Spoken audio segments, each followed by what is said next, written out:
On Wednesday, we wear pink? Try every day we wear pink because Barbiecore is the fashion trend of the moment. If you are going to incorporate Barbiecore in the office, opt for a skirt suit. Since Pierpaolo Piccioli's vivid pink runway for Valentino, celebrities like Anne Hathaway, Megan Fox, Lizzo, and Zendaya have all dazzled runways with bright, bold, monotone pink looks that wouldn't be out of place in a Barbie dream house. So why is this culturally significant? Well, pink is the most stereotypically feminine color. That's why, not like other girls and cool girls tend to avoid it, I never wore pink.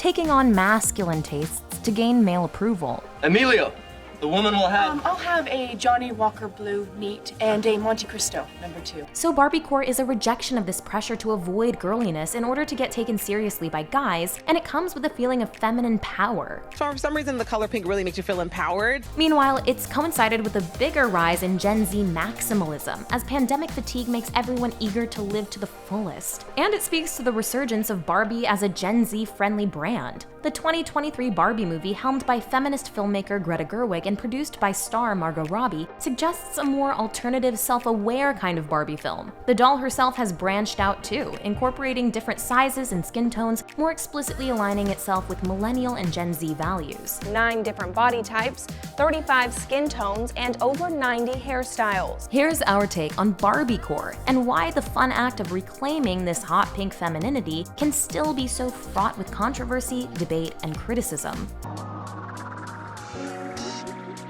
Barbiecore is a 2022 neologism, but it fits in with the larger trend of maximalism that Gen Z has been adopting for the past few years. While millennials stripped everything back and embraced cool, clean lines, Gen Z have gone the other way, throwing everything against the wall. Here is the entire look, all together with the shoes, the bag, the belt.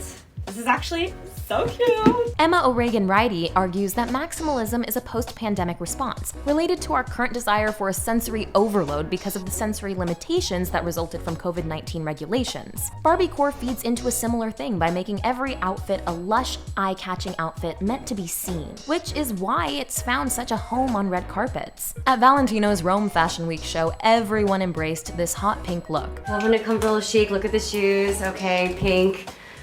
I love it. For Anne Hathaway, it was hot pink sequins and huge platform shoes. For Ariana DeBose, it was pink roses like an Alice in Wonderland queen. And for Florence Pugh, it was a provocative sheer dress that nearly broke the internet. Her pink floor length generated considerable chatter for its see-through material, with the actress facing negative comments and body shaming from internet trolls. While the general public may not get the same designer dresses in high fashion shows, we share that same desire to make every night a moment, after we've been starved of this for so long. The garishness of Barbiecore is in keeping with maximalism's rejection of the notions of good taste. We can see this in other recent trends like the reemergence of Croc shoes, velour tracksuits, and low-rise jeans. It's not just that dressing like a Barbie was considered too girly, it's that Barbie was also a kind of low culture, something sophisticated adults were meant to have grown out of. Pink was feminine, but it was also immature, and that's also what's being challenged. The bows really just bring out the whole Barbie glam. Arguably, the Barbie brand has always been maximalist. She's always branched out into different jobs and different looks. People have always dressed their Barbies in a wide variety of outfits. See what happens when you mix and match tails and wings and dresses. She's always been a means for people to mix and match with different accessories and styles, allowing that play and experimentation we see in maximalist fashion influencers like Sarah Campo-Sarcone and Anna Golka Yepes. I really wish like this was a dress. Like that would be just exactly what I want. Maybe I'm gonna try it with this. Didn't fit, so we're just gonna do this top. And really, the embrace of Barbiecore is a statement that you can wear bright pink, girlish colors and not be defined by the reductive, negative connotations that have been associated with them. You can contain multitudes, like Barbie always has. A generation ago, this hot pink, highly feminine aesthetic would almost certainly have led to women being labeled as bimbos. Singing in the Rain's Lena Lamont wears a full pink suit with matching pink hat, when she's insisting the studio doesn't replace her with an actress who can actually sing. If she's done such a grand job doubling for my voice, don't you think she ought to go on doing just that? And nothing else. Pink is also seen as a shorthand for a shallow, materialistic woman. In Marilyn Monroe's Ode to Opulence, diamonds are a girl's best friend, her glamorous dress and long gloves are in almost that exact shade of Valentina pink.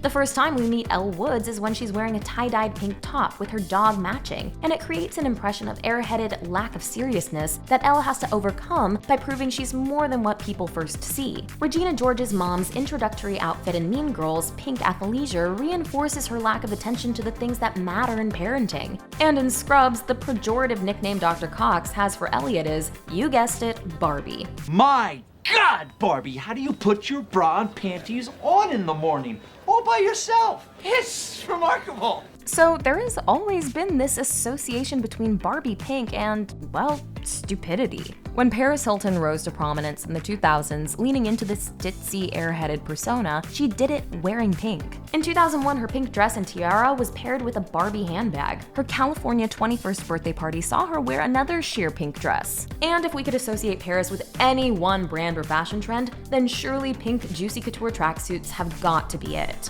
I've always been obsessed with wearing lots of pink.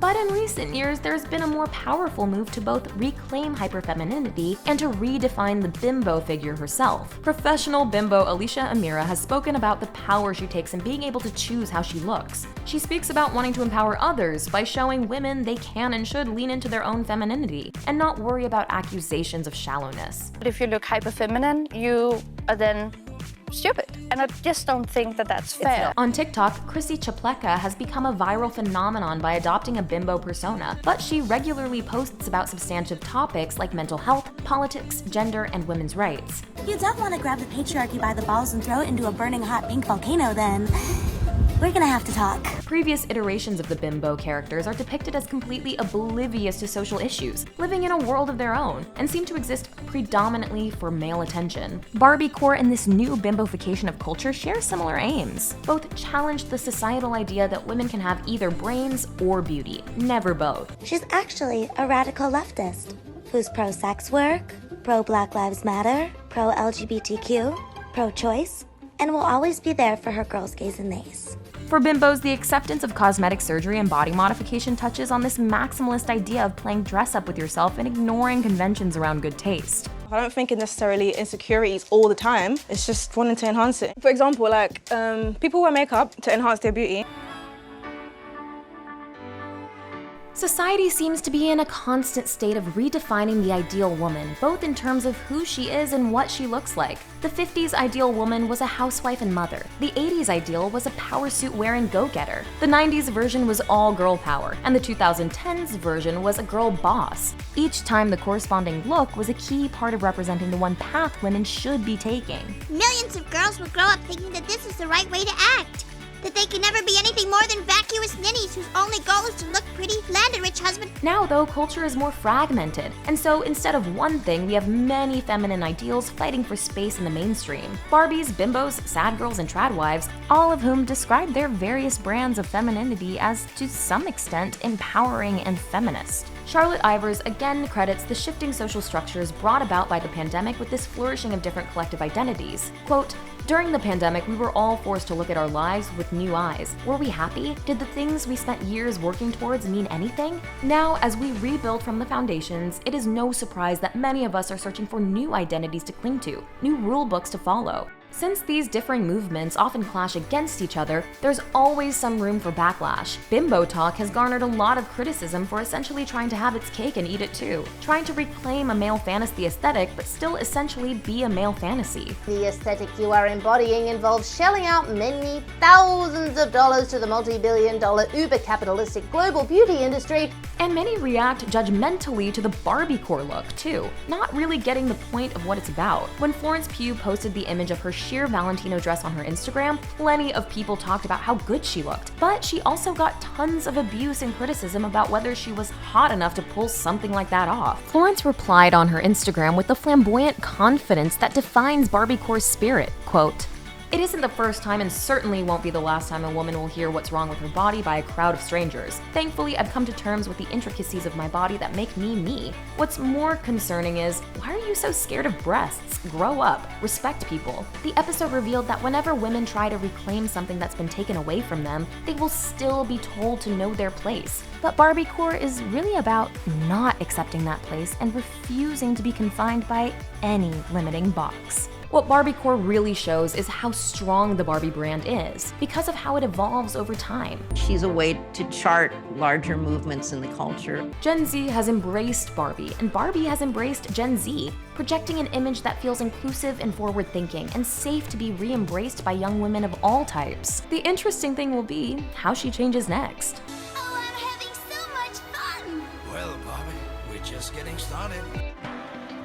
Oh, hi, friends! This is The Take on all of your favorite movies, TV shows, and pop culture. Don't forget to subscribe and ring the bell for notifications. We're gonna need a bigger screen.